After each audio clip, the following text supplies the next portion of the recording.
میرے بھائیوں، دو چیزیں بیان کرتے ہیں، ایک یہ کہ سچے خواب کی نشانی، دوسرا یہ چیز بیان کرتے ہیں کہ خواب میں اگر کسی نے مرحوم والدین کو دیکھا کہ والدین اس سے کوئی چیز مانگ رہا ہے، تو کیا اس کی مطلب یہ ہے کہ یہ اس گھر میں خدا نخواستہ دوسری پود کی ہوتی ہے؟ اگر کوئی مردہ آ جائے خواب میں کسی سے کوئی چیز مانگے، تو کیا لوگ اکثر مشہور یہ ہے کہ اس گھر میں دوسری پود کی ہوتی ہے؟ یہ دونوں تفصیل سے بیان کرتے ہیں۔ تو یہ بتانے سے پہلے آپ لوگوں سے گزارش ہے چینل کو سبسکرائب کریں تاکہ حوصلہ افزائی ہو جائے۔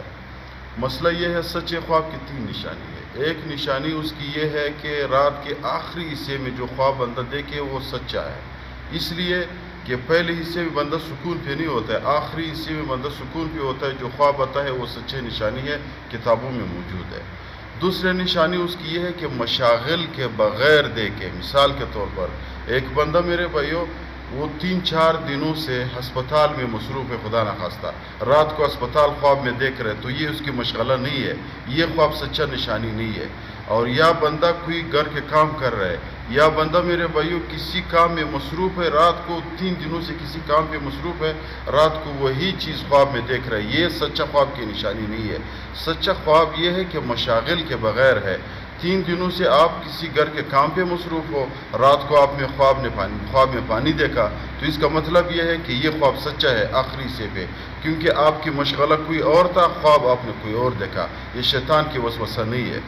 تیسرا، خواب میرے بھائیو اگر کوئی بندہ دیکھے حالت پاکی میں، مثال جنابت میں نہ ہو، غسل میں نہ ہو، وضو کے ساتھ سویا یا پاک کپڑوں میں سویا، پاک بسترے میں سویا، خواب دیکھا رات کے آخری حصے میں، یہ بھی اس کی سچی نشانی ہے۔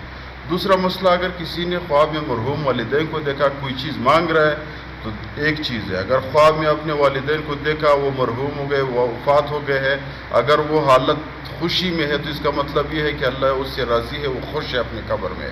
اگر وہ آپ سے کوئی چیز مانگ رہا ہے تو اس کا مطلب یہ نہیں ہے کہ گھر میں کوئی دوسری پوتھی ہوتی ہے، اس کا مطلب یہ ہے کہ بھائی اس کے لیے اس کے حق میں کوئی نماز پڑھو، نوافل ادا کرو، تلاوت کرو، اس کے حق میں صدقہ دیا کرو، کیونکہ وہ والدین اپنے بچے سے یہ چیزیں مانگ رہے ہیں کہ